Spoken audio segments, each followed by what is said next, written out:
Ya, selamat datang di materi perkuliahan pengantar pemasaran digital. Perkuliahan ini adalah perkuliahan chapter 1 yaitu tentang apa itu pemasaran digital. Nah, kita mulai dengan outline.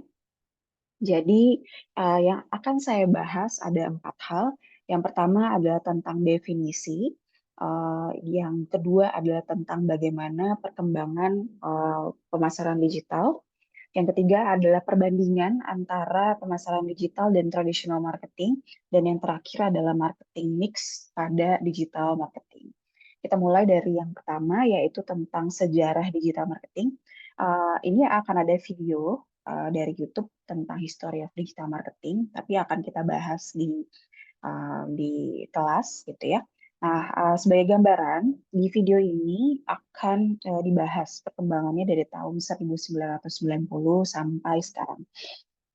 Nah, jadi perkembangan history of digital marketing itu dibagi dua. Ada semua bermula dari website development ya. Seorang tenaga IT yang mengembangkan sebuah website. Awalnya memang untuk menyebarkan informasi saja, tapi di situ mereka ingin mengambil keuntungan lebih di mana mereka ingin punya apa ya mungkin model bisnis ya menghasilkan keuntungan baru di mana dari uh, website tadi yang tadinya hanya untuk memberikan informasi itu bisa saja dijadikan alat untuk beriklan. Jadi ada ad banner. Nah, kalau dulu waktu zaman 1990 kita masang iklan itu kalau nggak di TV, di spanduk, nah dia bisa di website. Lalu berkembang menjadi Web 2.0, yaitu di mana website ini menjadi interaksi sosial, di mana tempat konsumen itu berinteraksi dengan konsumen lainnya atau masyarakat berinteraksi dengan masyarakat lainnya.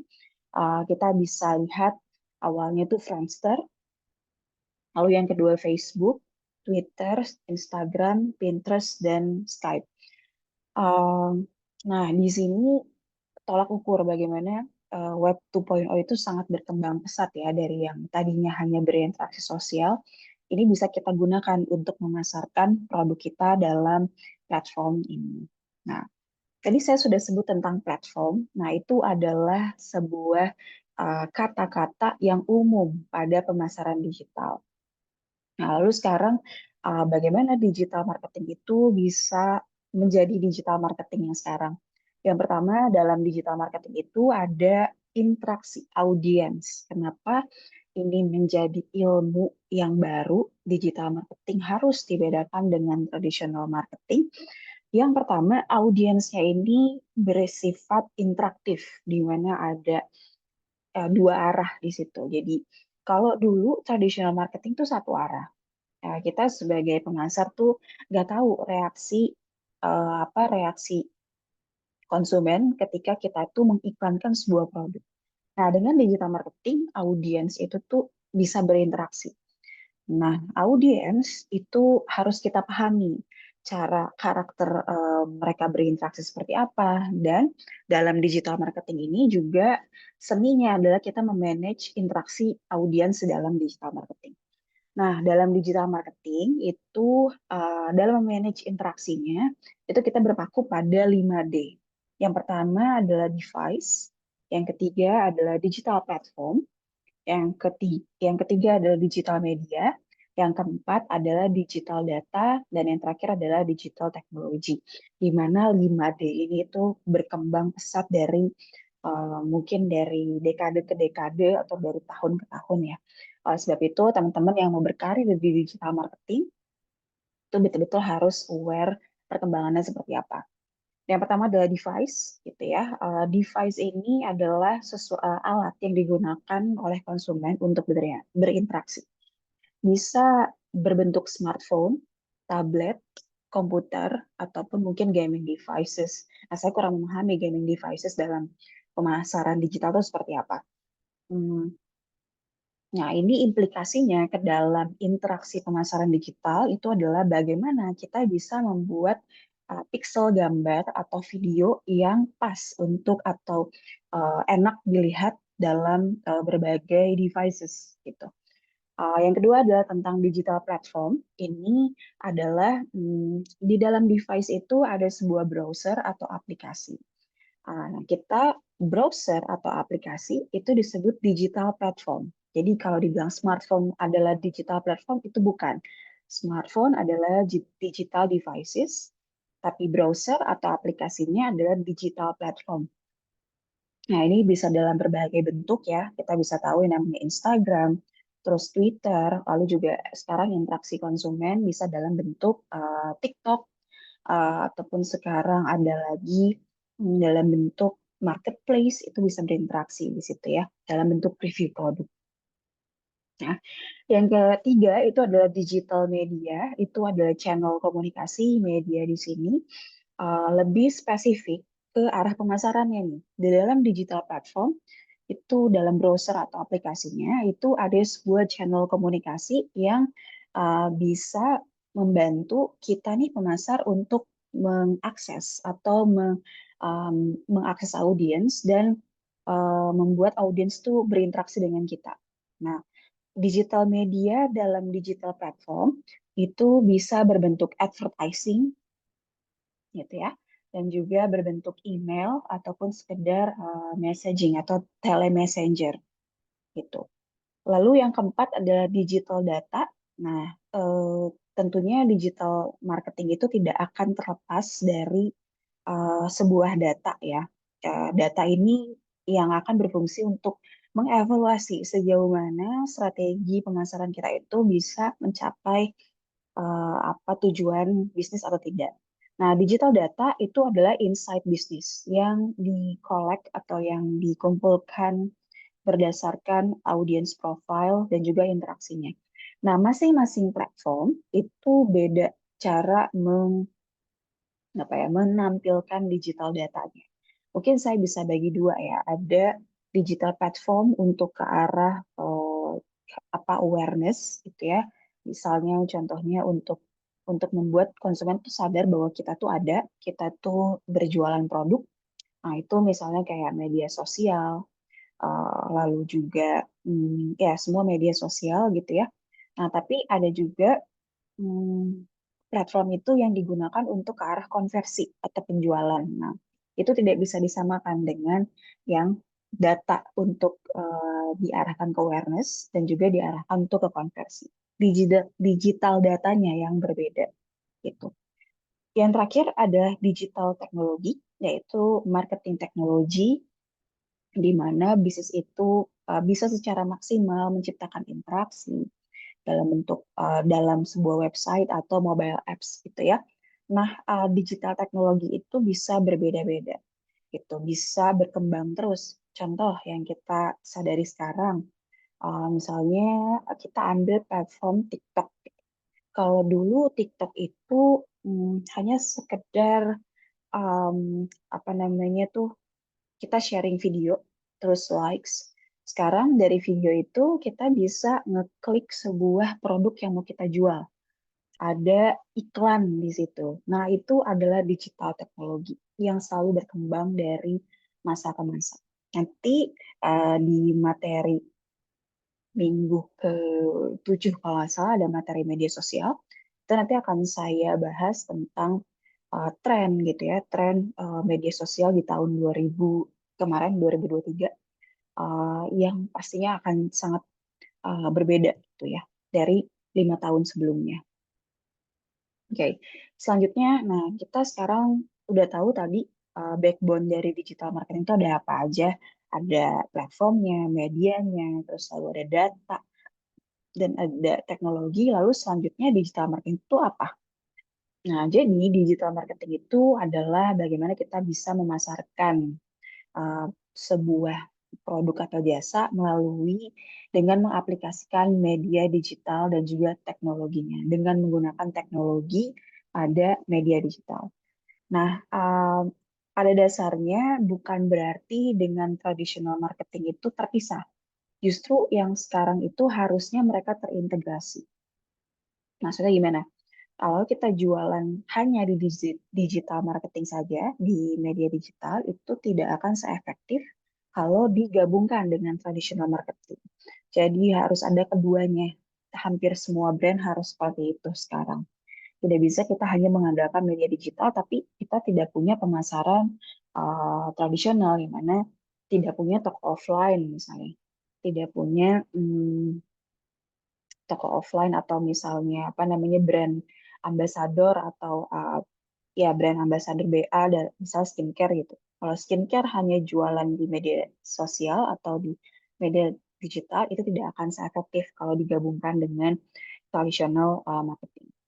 Nah, pada dasarnya fokus pada digital marketing ini fokus pada si media digitalnya, bagaimana si company itu bisa hadir dalam media online gitu ya. Ada yang berupa website, mobile apps, sosial media, dimulai dari platformnya dulu. Lalu tentunya kan harus satu-satu, tidak bisa langsung nyebar gitu ya. Nah, lalu di situ masing-masing platform itu diharapkan bisa terintegrasi, menghasilkan sebuah online communication technique ya. Nah, nanti kita akan membutuhkan online communication technique. Nah, ini kita sudah tahu yang namanya SEO atau Search Engine Optimization. Itu adalah teknik untuk mengefektifkan komunikasi online pada berbagai platform. Nah, yang kedua misalnya SMM atau Social Media Marketing. Nah, tentunya teman-teman akan mendalami ini di tingkat 2, tingkat 3 ya. Dengan materinya sosial konten dalam sosial media, lalu juga tentang e-commerce, itu tuh akan beda-beda itu tekniknya.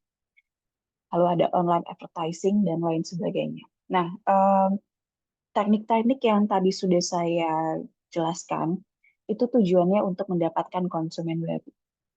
Konsumen baru bahwa memang media digital itu sangat efektif untuk mendapatkan konsumen baru dibandingkan dengan traditional marketing. Nah, bisa juga ada beberapa teknik itu ditujukan untuk memaksimalkan service. Jadi kita udah punya followers nih.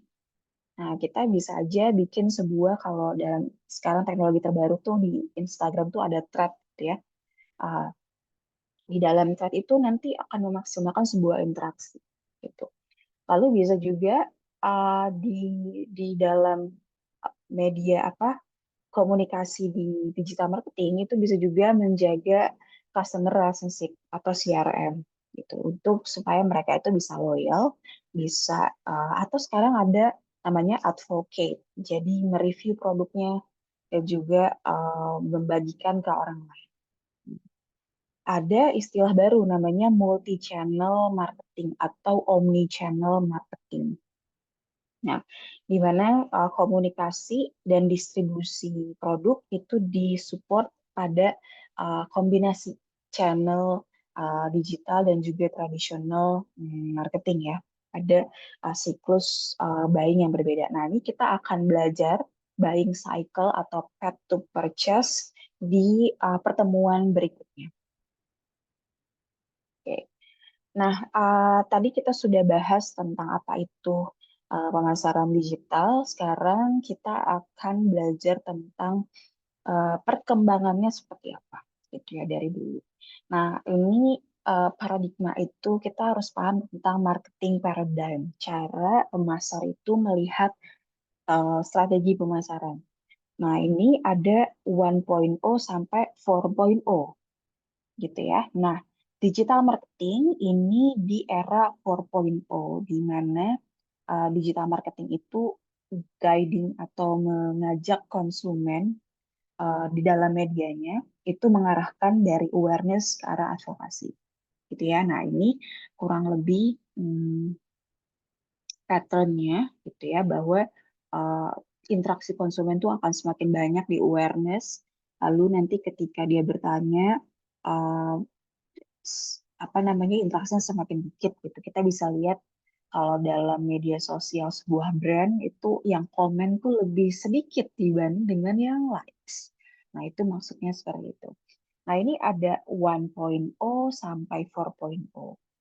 Nah, kita bahas dari yang uh, marketing 1.0 ya. Ini marketing sebelum era digital. Gitu ya, bahwa dulu sebelum adanya teknologi website, nah orang itu selalu berfokus pada produk, product driven marketing. Semua kesuksesan itu bermula dari sebuah produk. gitu. Jadi kita tuh jual sebanyak-banyaknya produk, dan juga apa ya namanya, lebih fokus pada produk massal gitu. Contoh, misalnya ini awal-awal di eranya Henry Ford, masih zamannya mobil, mungkin tahun 1930 ya, masih eranya penjajahan gitu. Di mana mereka itu fokus untuk menciptakan produk yang massal gitu ya, tanpa memandang harganya mahal atau enggak. Yang penting udah produknya seperti ini, tidak melihat keinginan konsumen. Di sini kelemahan dari marketing 1.0 adalah mereka belum melihat sisi keinginan konsumen. Lalu selanjutnya ada marketing 2.0. Nah, di 1.0 itu tadi kelemahannya adalah eh, perusahaan itu tidak sangat abai tentang keinginan konsumen. Nah, di sini justru sebaliknya. Di sini udah mulai eranya mungkin pasca Perang Dunia ya. Eh, di sini tuh udah mulai perusahaan itu melihat keinginan konsumen.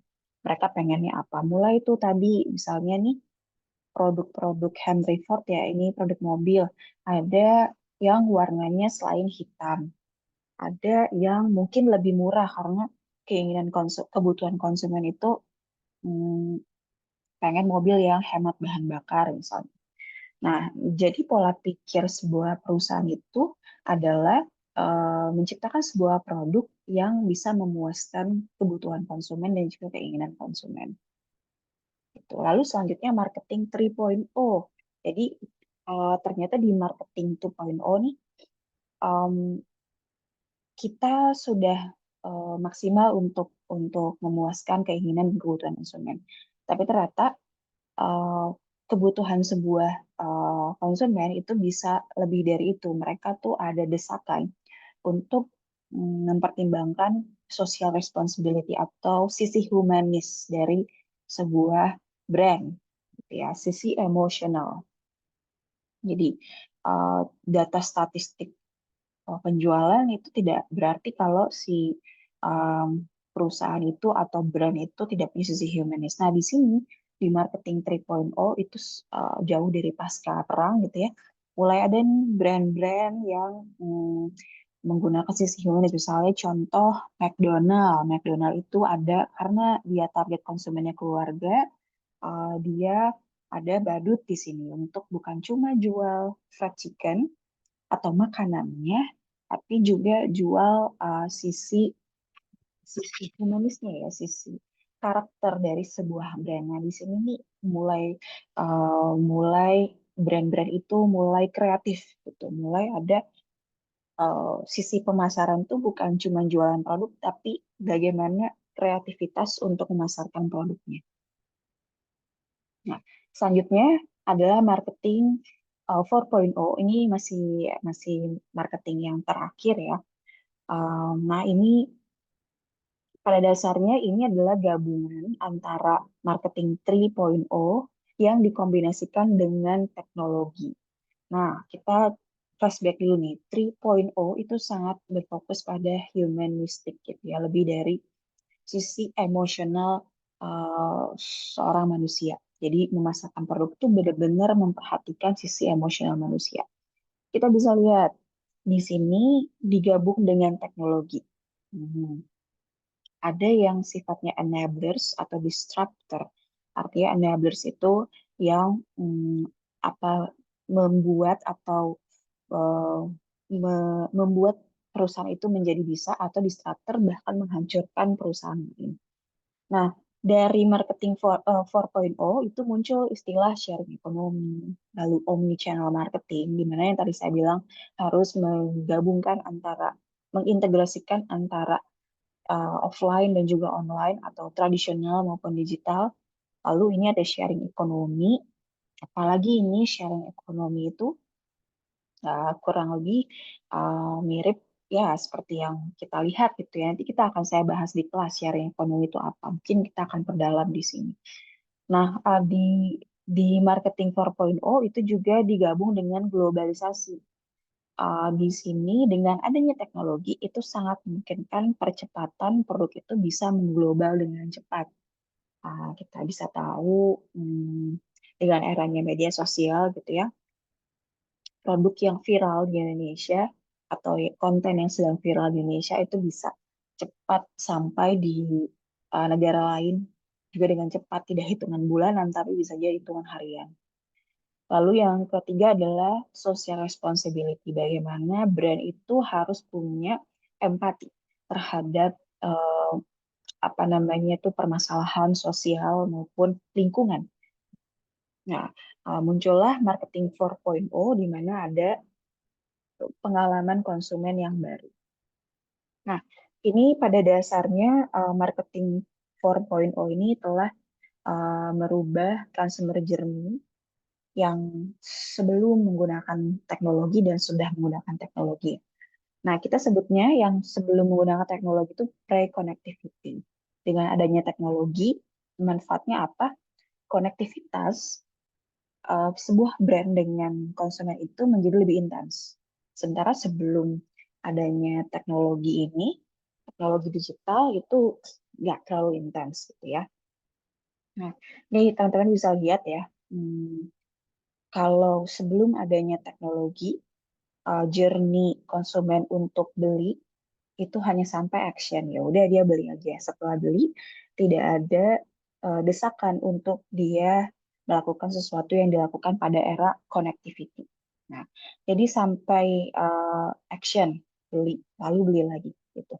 Nah, tapi kalau di eranya digital marketing, di era connectivity, ini dari eh, setelah dia beli, dia ada desakan untuk mengadvokasi produk yang sudah dia beli ke konsumen yang lain. Advocate itu seperti review produk, seperti misalnya, ya seperti review produk, lalu juga word of mouth gitu ya, apa nge-endorse produknya, produk yang dia udah beli ke produk yang lain, tapi tidak dibayar dengan uh, oleh si perusahaan. Jadi itu ya bentuk bentuk kebiasaan dia setelah dia beli produk konsumen ini karena ada kemudahan teknologi untuk uh, menggunakan WA untuk berinteraksi sosial. Jadi secara nggak langsung masyarakat itu setelah beli produk ya dia bisa membagi produk yang dia udah beli ke media sosial. Nah, jadi yang tadinya ada 4A, aware in attitude, act, dan juga act again. Nah, connectivity itu menjadi 5A gitu ya. Jadi attitude di sini ada dua nih, aware, appeal, dan ask. Karena dulu sebelum ada teknologi, konsumen tuh nggak bisa berinteraksi dengan perusahaan langsung ya. Ketika ada iklan ya kita nggak akan bisa berinteraksi, nggak bisa komen gitu. Nah sekarang karena ada media sosial dia bisa komen atau asking. Lalu di situ baru dia nanya-nanya, bagus atau enggak, lalu beli. Nah, setelah beli ada istilah advocate. Jadi ada dua tahap baru. Yang pertama asking sama advocate. Nah, awareness to advocacy. Jadi pada dasarnya kenapa ada perspektif seperti itu ya? Di kita bisa lihat di sini nih. Oke, bagaimana konsumen itu bisa sadar bahwa dia butuh untuk beli sampai dia tergerak untuk membagi atau sharing tentang produk yang dia udah beli. Jadi pada dasarnya di sini ada 3 zona yang membuat konsumen itu uh, tergerak dari awareness ke arah advokasi. Yang pertama ada own, other, dan juga outer. Nah, own di sini adalah tentang diri mereka sendiri. Ini yang perusahaan tuh kita tidak bisa ya mengobrak-abrik ini ya. Ya, past experience dia, self, personal judgment. Nah, own ini eh, bisa mempengaruhi others. Melalui apa? Melalui media sosial, yaitu community marketing. Jadi dia sharing nih. Kalau kita ambil studi kasusnya kosmetik, itu ada female diary gitu ya. Ada teman-teman mungkin yang perempuan tahu ya femaledairy.com. Itu media untuk membagi pengalaman menggunakan produk yang sudah kita beli. Itu community marketing. Tidak ada asosiasi perusahaan di dalam situ. Lalu yang kedua ada word of mouth. Word of mouth itu sebenarnya kalau tradisionalnya kita cuman ngasih tahu aja ke orang bahwa ini produknya bagus loh. Lalu di outer, nah di outer inilah uh, karena dia udah ada, ini sesuatu yang bisa kita atau perusahaan itu bisa membentuk gitu ya, membentuk persepsi pada orang lain dan juga pada sehingga mempengaruhi diri sendiri atau konsumennya. Di outer ini biasanya diinisiasi oleh sebuah brand gitu. Nah, mereka brand ini bisa membentuk advertising yang berbayar gitu. Di advertising yang berbayar ini bisa secara otomatis ya mempengaruhi siapa yang melihat gitu. Lalu ini juga bisa real time gitu untuk mengikuti uh, apa orang yang sedang sedang akan membeli produk ini. Jadi otomatis gitu ya paid ads-nya.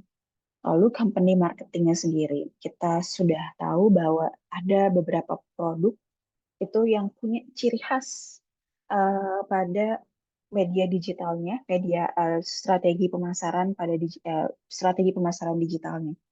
Ciri khas inilah yang akan mempengaruhi komunitas atau others gitu ya.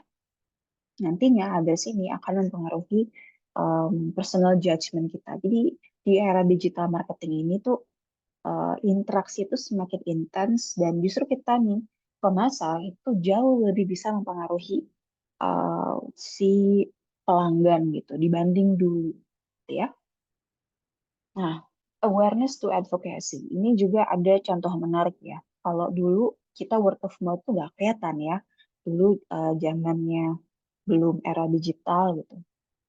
Eh, Produk viral, produk yang laku gitu itu tuh ya hanya dilihat dari oh produknya laku, tapi kita nggak tahu virality-nya gimana, prosesnya gimana. Nah di era digital marketing itu semua bisa terlihat. Oh produk yang laku keras nih, misalnya contoh ya, kita ambil contoh Bittersweet by Najla zaman dulu, mungkin kalian masih SMA ya, itu tuh zaman itu tuh di mana si produk ini tuh viral gitu, banyak penjualannya tuh tinggi, maksudnya sekian tinggi. Nah, di situ kenapa dia penjualannya tinggi? Asal muasalnya bisa terlihat dari mana? Dari misalnya media sosial orang yang nge-review produk Bittersweet by Najla. Terus ada komentarnya. Komentarnya mau coba dong banyak gitu ya orang yang viral. Terus nanti ada lagi hmm, konsumen yang testimoni tentang Bittersweet by Najla. Itu cara yang pertama kita bisa sebagai pemasar tuh tahu gitu. Oh produk A itu bisa laku di pasaran karena apa? Ada juga produk yang laku di pasaran benar-benar penjualannya bagus itu bisa karena endorser atau sekarang tuh ya influencer ya sekarang eranya. Itu juga bisa terlihat. Contohnya misalnya saya pernah lihat produk yang viral itu tentang sebuah tas unik gitu ya. Nah itu yang ngeviralinnya itu sebuah artis yang adiknya Vanessa Angel kalau nggak salah. Nah, yang Fuji itu, padahal dia cuma pakai aja gitu dan tidak dibayar oleh si perusahaan itu. Tapi karena dia yang pakai dan menarik, akhirnya orang-orang pada pengen beli. Nah, itu kan salah satu viral marketing yang terlihat polanya. Nah, kalau dulu zamannya uh, sebelum digital marketing itu pola viral marketing tuh nggak terlihat, gitu ya. Bahkan kita nggak tahu pola word of mouth tuh nggak tahu, tiba-tiba aja udah orang tuh udah tahu gitu ya. Nah, kalau sekarang tuh kelihatan dari mana gitu. Nah, sehingga ini mungkin kita akan bahas minggu depan ya tentang perbandingan antara tradisional marketing dan marketing digital pada aspek marketing mix. Gitu. Nah, karena tadi kita sudah bahas gitu sebelumnya bahwa dalam pemasaran digital gitu, review produk atau personal testimony itu bisa menjadi word of mouth yang bisa membuat pesan ini viral. Nah, ini telah merubah marketing mix gitu. Misalnya contoh di marketing mix, teman-teman tahu tentang produk sampai promotion. Di marketing digital itu ada namanya co-creation. Nah, ini ada istilah YouTube di sini. Kenapa? Minggu depan kita akan bahas gitu ya. Co-creation, bahwa dalam memasarkan produk itu kita butuh konsumen juga untuk memviralkan produk ini. Lalu price, ini dirubah jadi currency. Currency itu apa? Minggu depan akan jauh lebih dibahas. Contoh biasanya suka ada apa namanya mid-year, eh, kalau itu 11, 11, 12, 12 gitu ya. Nah, itu kan strategi harga yang emang nggak sama dengan price traditional marketing. Dia bisa jauh lebih dinamis di era marketing gitu, marketing digital. Lalu place itu biasanya place itu hanya sekedar kita taruh barang. Kalau dulu di traditional marketing taruh barang lalu menunggu konsumen itu untuk membeli. Nah, sekarang di eranya marketing digital, media sosial atau platform digital itu bisa menjadi tempat berjualan gitu. Contohnya Facebook Marketplace, terus Instagram juga ada ya tombol untuk marketplace-nya. Di situ kita bisa lihat siapa konsumen yang udah beli. Yang kedua, sambil jadi multitasking ya konsumen itu. Sambil dia cari informasi atau ya cari hiburan, dia juga bisa lihat sambil belanja gitu ya. Lihat-lihat produk yang bagus. Yang keempat adalah promosi. Nah, di sini eranya conversation atau promosi. Kalau di traditional marketing sifatnya monolog. Kita nggak tahu bagaimana respon konsumen. Nah, tapi kalau di eranya digital marketing itu conversation. Kita bisa tahu reaksi konsumen itu real time, gitu ya. Lebih cepat dari yang sebelumnya. Nah, ini kita akan bahas, kita akan bahas minggu depan. Kita akan bahas apa itu co-creation, currency, communal activation, dan conservation. Gitu. Oke. Oke, mungkin untuk materi hari ini cukup sekian. Sampai ketemu di kelas. Assalamualaikum warahmatullahi wabarakatuh.